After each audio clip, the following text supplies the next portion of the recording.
Olá, pessoal! Estamos continuando com a nossa série Primórdios da Igreja aqui no canal Viva Teologia. E hoje, nesse vídeo, vamos falar um pouquinho das influências que a igreja sofreu na época em que surgiu.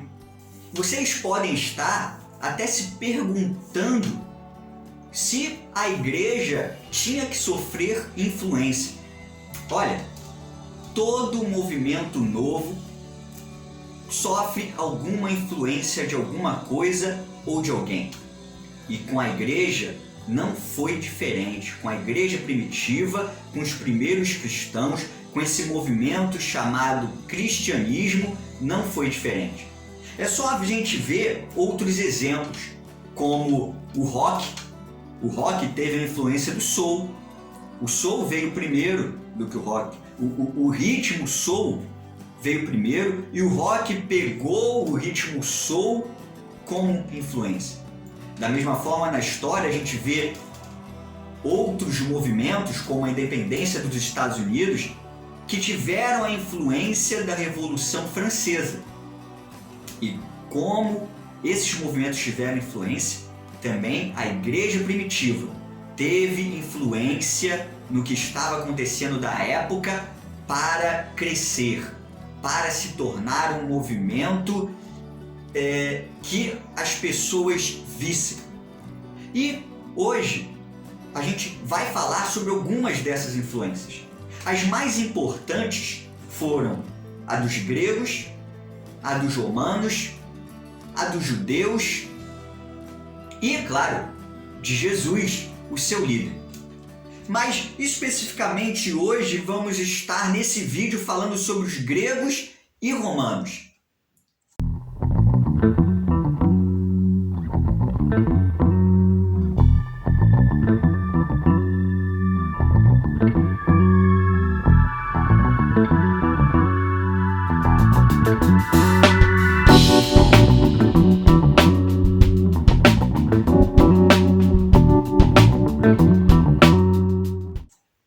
Os gregos, eles dominavam o mundo todo daquela época.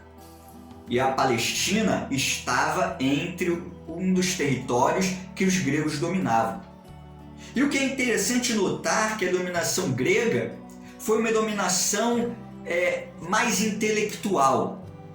O grego, ele era um homem questionador, vivaz, inquiridor.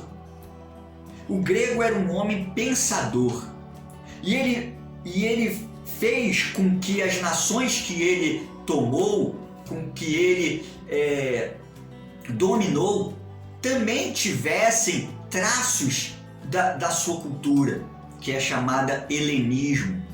Helenismo é a cultura grega que se espalhou por todo o mundo. E a cultura grega, esse jeito do homem grego, foi um combustível para a igreja primitiva. Porque o povo lá da Palestina, incluindo judeus e cristãos, eles não eram homens assim.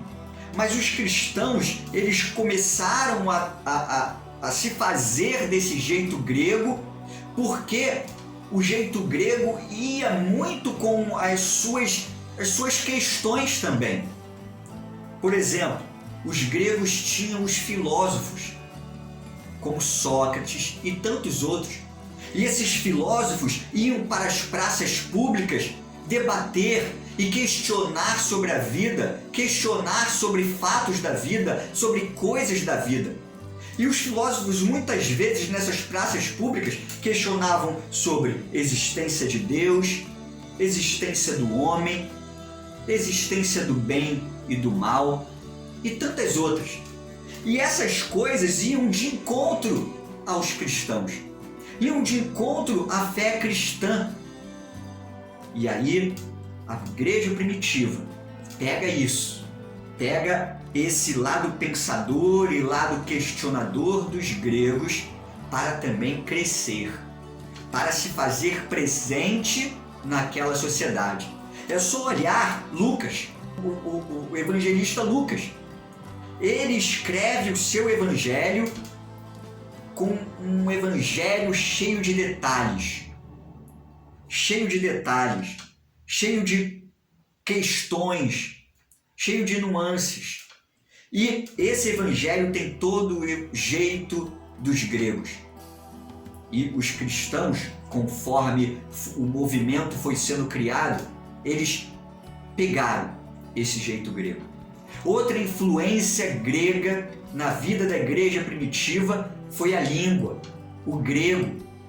E não só foi na igreja, mas especificamente na igreja, os cristãos primitivos pegaram a língua, o grego, e a usaram da melhor forma possível. Existia o grego, que é chamado grego koiné, que é uma espécie de dialeto comum, que a maior parte do povo da época usava. E os cristãos se beneficiaram desse grego koiné. Eles podiam fazer entendidos por esse grego koiné. Inclusive, a maior parte do Novo Testamento, praticamente todo, foi escrito em grego. Foi escrito em grego. Assim, com essa língua oficial de todo mundo, como o inglês é hoje para nós, os cristãos se fizeram entender melhor. E já falando dos romanos, os romanos também foram muito úteis para o cristianismo, para a propagação do cristianismo, para o fortalecimento do cristianismo naquele mundo da época. Porque os romanos, ao dominarem o mundo, eles não só continuaram com a cultura grega, mas eles conseguiram fazer uma infraestrutura que beneficiou a evangelização. O Império Romano criou muito mais estradas do que existiam, e ligando as principais cidades umas às outras. Além disso, o Império Romano colocou policiamento nessas estradas. As estradas eram menos perigosas a partir da administração romana.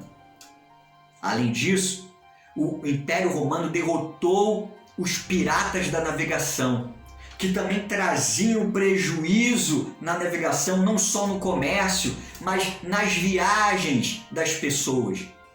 E os cristãos conseguiram um benefício muito grande com isso.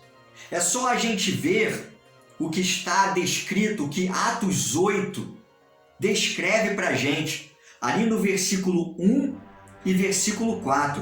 Olha só. Naquele dia, levantou-se grande perseguição contra a igreja em Jerusalém. E todos, exceto os apóstolos, foram dispersos pelas regiões da Judéia e Samaria. E o versículo 4 diz: entre mentes, os que foram dispersos iam por toda parte pregando a palavra. E isso só foi possível porque existiam mais estradas, porque as estradas eram mais policiadas e os cristãos se colocaram mais disponíveis para ir por essas estradas. E foi uma ajuda muito grande para a propagação do Evangelho a partir dessa primeira perseguição que Atos 8 descreve. Outra coisa que a gente pode lembrar é as viagens missionárias de Paulo. As 3 viagens missionárias de Paulo, onde Paulo percorre os lugares pelas estradas e também navegando. Com certeza, essa infraestrutura dos romanos beneficiou muito a Paulo em suas viagens. Percebeu como Deus estava agindo de modo soberano para que a igreja primitiva crescesse? E nossos irmãos primitivos, eles souberam usar a cultura da época, os costumes da época, souberam usar o que tinham na época para benefício do Evangelho. Beleza? Olha, nos próximos vídeos vamos ver mais influências que a igreja primitiva sofreu e vamos aprender muito mais sobre a igreja primitiva. Beleza? Mas antes de acabar, eu gostaria de falar sobre um livro. Eu não tenho ele aqui em mãos, mas vai estar aqui na descrição. é História da Igreja Cristã, de Robert Nichols. Esse livro é muito importante para todos aqueles que querem saber mais da igreja primitiva. E se você quiser saber mais da igreja primitiva, se você está gostando desses estudos, dessa série, adquira esse livro. E adquira aqui, através do nosso canal. Se você adquirir esse livro, História da Igreja Cristã, de Robert Nichols, através do nosso canal, você vai estar ajudando muito o nosso canal. Ok? Então, compartilhe esse vídeo com os amigos, dê um like nesse vídeo, né? Se você gostou, esteja se inscrevendo no nosso canal para receber todos os vídeos dessa série. E não deixe de nos seguir lá no viva.teologia. Vamos complementar todos os nossos vídeos, tudo o que acontece aqui no YouTube, no Viva Teologia, também lá no Instagram. Que Deus nos abençoe e até mais no próximo vídeo do canal Viva Teologia. Tchau!